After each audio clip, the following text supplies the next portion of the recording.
Go.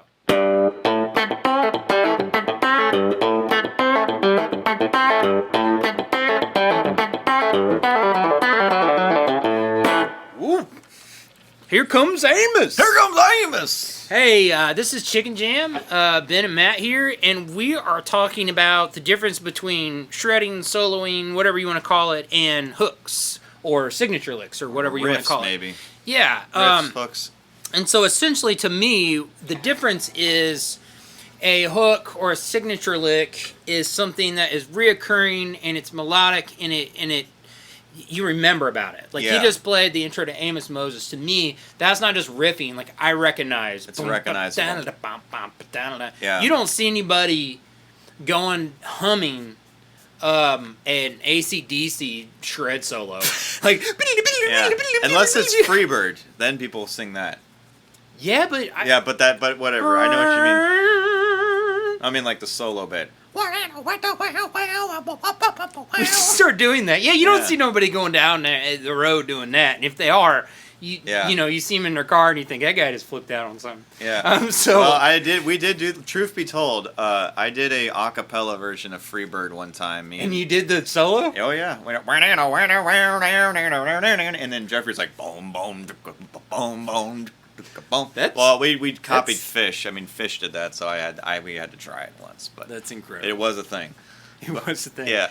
All right, but for the most part, that's not what hooks people on the song. Hooks. Yeah. So we're gonna talk about that. So like, I think both have their place. I'm not gonna dog on either side because like I see people definitely on my side of things. I'm recording. I don't really get the shred like maybe I'd like to. Mm-hmm. I would say this.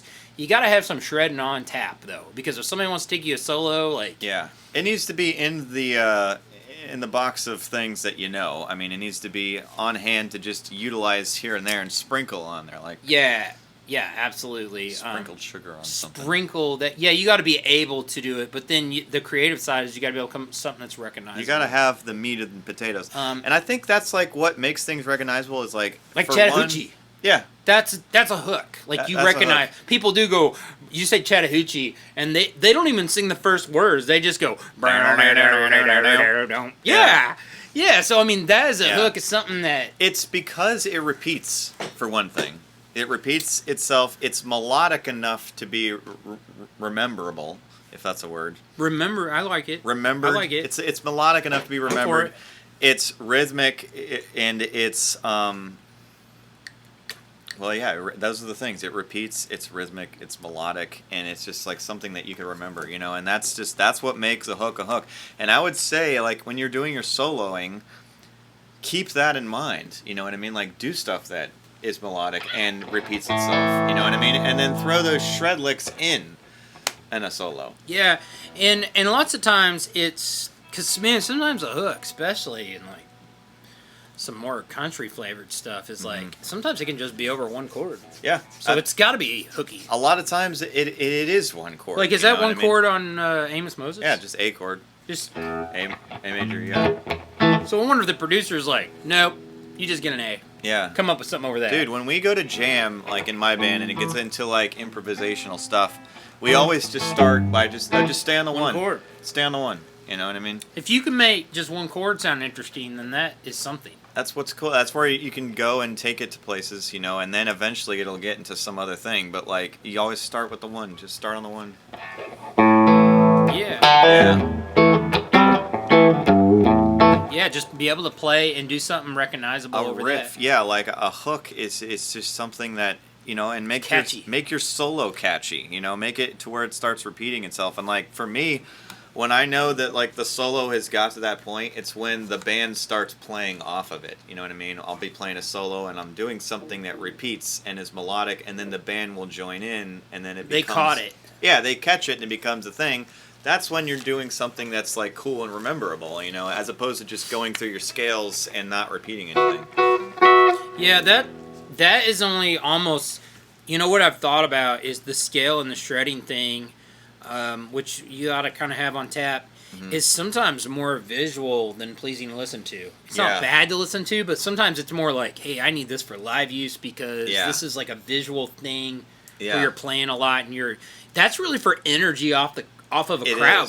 It is energy off of a crowd. Yeah. A lot of times it's like there's no inspiration that strikes for shredding when you're in the studio. All right, so we're gonna come up with some sort of hook over A. Yeah, off the cuff. Yeah. All right, I'll play chords and you play a riff that you just come up with. So 1, 2, 3, 4.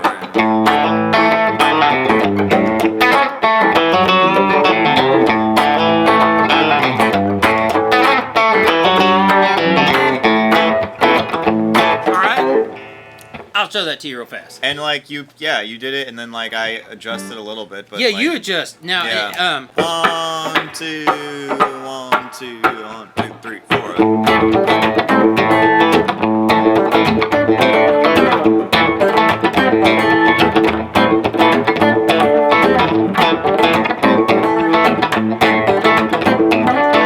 All right, cool. That's a riff. It All right, repeats so I'm itself. gonna you show me yours, and then I'll do what I did. Okay, yeah, mine. I'm just gonna play it slow. This is an A, by the way.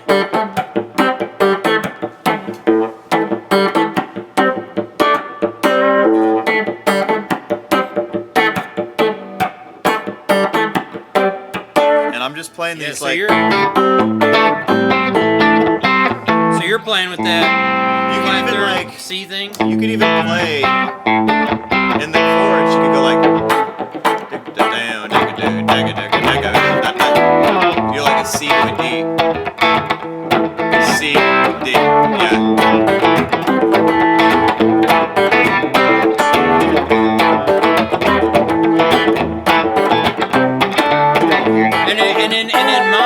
And in mine, you can play the flat 7 to so now play yours. D. So like oh, do we got get back slow again? Right?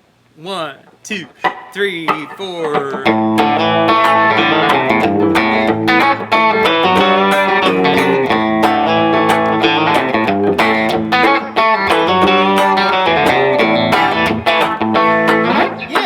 So that was A, G, D, or D with the F sharp. Either way, yeah. It's kind of like, yeah, you write the lick, or you write the riff over a 1 chord, and then eventually you can add chords after that. There's like a mixture, like I added that. Yeah. Yeah.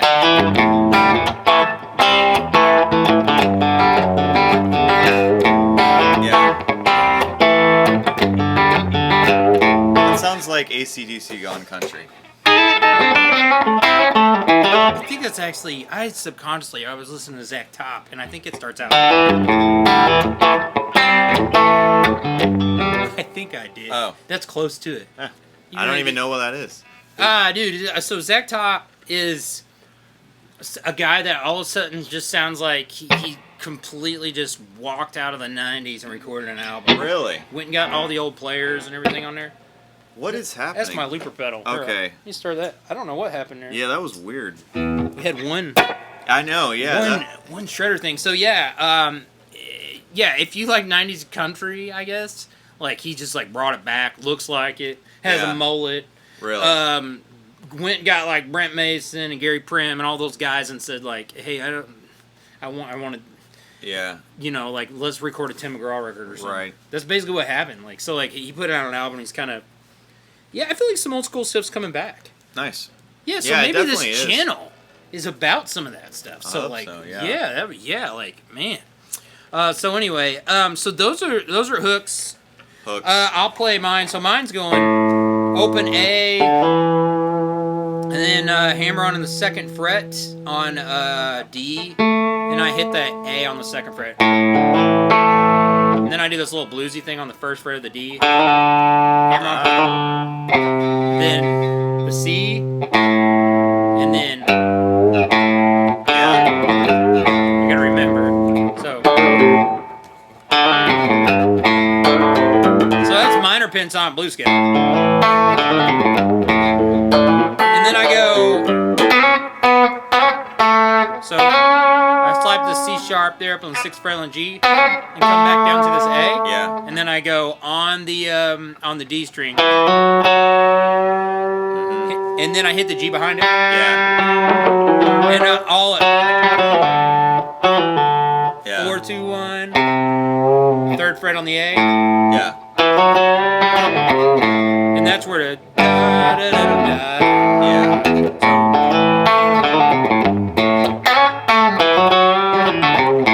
That's yeah. I would challenge people. It's like Try to come up with the hook. come up with hooks, and then your soloing starts to get better at that point, because like if you start putting hooks everywhere, and like the solo is a collection of hooks. And I would say makes learn a other cool people's solo. hooks, Yeah. because you don't really know what they are yet. Like listen to an intro or something recognizable, learn how to play it, and you're Yeah. gonna direct. Like I'm sure. Like look, I accidentally just who knows if that was even note for note or what I was listening to. I don't even Yeah. know. Like I'm gonna go back and listen to whatever song. Kind of that a was. mixture of me and yours riffs. I that just know. came out. So, and then make your variation of whatever it is, and so you can be creative. I mean, like being creative is still something we've already learned that is now, you know what I'm saying. Right. So I mean, like now it's a variation of that. So like in the style of, you know, what I mean, like. So anyway, so that's about hooks and learn them, play them, love them, catch and release. Yeah. Hook that joke. You're a fisher guy. He likes fishing. I got songs. He about knows fishing. how to hook. He's got songs about hooks. I got a hook in a song about fishing. That's special right there. Yeah. From a beach guitar player that Yeah. actually fishes. It don't get no more real than that. Nope. All right, that's Chicken Jam. Learn hooks. We like them. Hooks are good. All right.